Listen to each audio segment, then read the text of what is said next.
Camille, pleine d'espoir pour ce nouveau départ, entra dans son nouvel appartement. L'air chargé du parfum de la poussière et du temps vibrait de promesses. Le soleil traversait les hautes fenêtres, illuminant le spacieux salon. Elle rêvait depuis longtemps de vivre au cœur de la ville, dans un lieu où l'histoire était gravée dans les murs. Cet appartement, avec ses planchers qui craquaient et ses luminaires anciens, était tout ce qu'elle avait toujours désiré.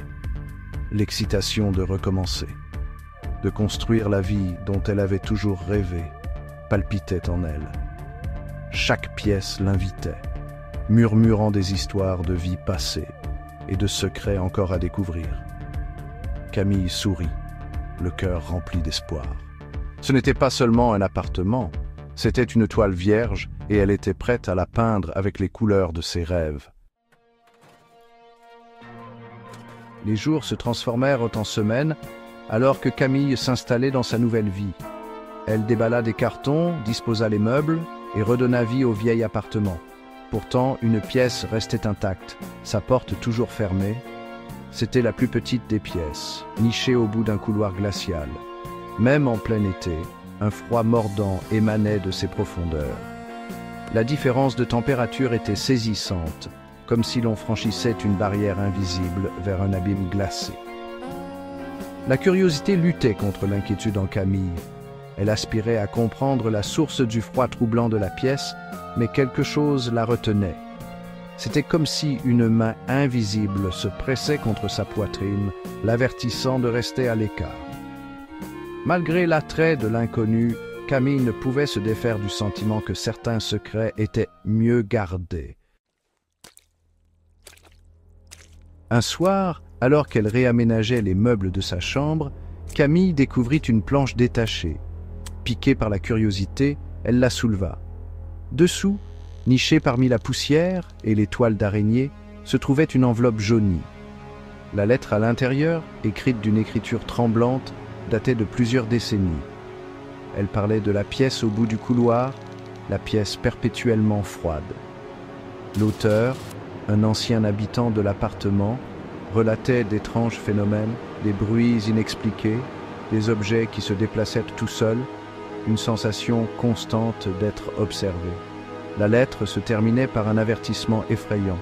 Si vous entendez des pas s'approcher de cette pièce, ne répondez en aucun cas, n'ouvrez pas la porte. Les mots flottaient dans l'air, lourds de pressentiments. Camille sentit un frisson lui parcourir l'échine. La lettre confirmait son malaise, donnant du crédit à la peur qui s'était enracinée dans son cœur.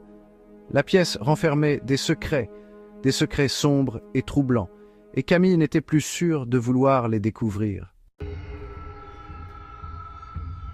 La nuit tomba, enveloppant l'appartement d'un silence inquiétant. Camille, l'esprit envahi par les images de la lettre, luttait contre un sentiment croissant de malaise. Le silence n'était rompu que par le tic-tac du vieux grand-père dans le couloir. Chaque tic-tac semblait amplifier le silence, accentuant la conscience de Camille de chaque craquement et gémissement du vieil immeuble. Elle essaya de se distraire, de se perdre dans un livre, mais les mots dansaient devant ses yeux. Puis, du fond de l'appartement, de la direction de la pièce interdite, vint un son qui lui fit faire un bond, des pas, lents, délibérés et lourds. Les pas de quelqu'un ou de quelque chose, arpentant l'espace confiné de la pièce froide. Camille retint son souffle. C'était le moment dont la lettre l'avait averti. Le moment où son monde de normalité soigneusement construit commençait à s'effondrer. Une vague de vertige submergea Camille, une peur primale s'installant au creux de son ventre. Elle voulait courir, fuir les murs de l'appartement et chercher refuge dans l'animation de la ville. Mais ses pieds semblaient cloués au sol, son corps paralysé par une fascination morbide pour l'inconnu. Les pas continuèrent, un battement régulier et rythmé qui résonnait dans le silence de l'appartement. Il se rapprochait, lentement mais sûrement, de la porte de la pièce interdite. Le cœur de Camille battait à tout rompre, sa respiration saccadée et superficielle. Contre son bon sens, contre l'avertissement explicite de la lettre, Camille ressentit une envie irrésistible de voir, de comprendre. Il fallait qu'elle sache ce qui se cachait derrière cette porte, ce qui hantait sa nouvelle demeure. Poussée par un mélange de peur et de curiosité morbide, Camille ouvrit lentement la porte de la pièce interdite. Une bouffée d'air glacial la frappa, lui coupant le souffle et lui faisant parcourir des frissons dans le dos. La pièce était plongée dans l'obscurité, la seule lumière provenant du couloir. Alors que ses yeux s'habituaient à la pénombre, Camille réalisa que la pièce était complètement vide. Il n'y avait pas de meubles, pas d'effet personnel, rien qui puisse indiquer que quelqu'un ait jamais occupé l'espace.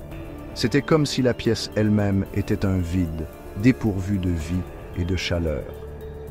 Les pas cessèrent au moment où elle ouvrit la porte, laissant un silence étrange flotter dans l'air.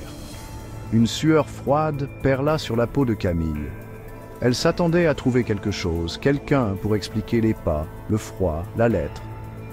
Mais le vide de la pièce ne fit qu'approfondir le mystère, amplifiant la terreur qui la rongeait.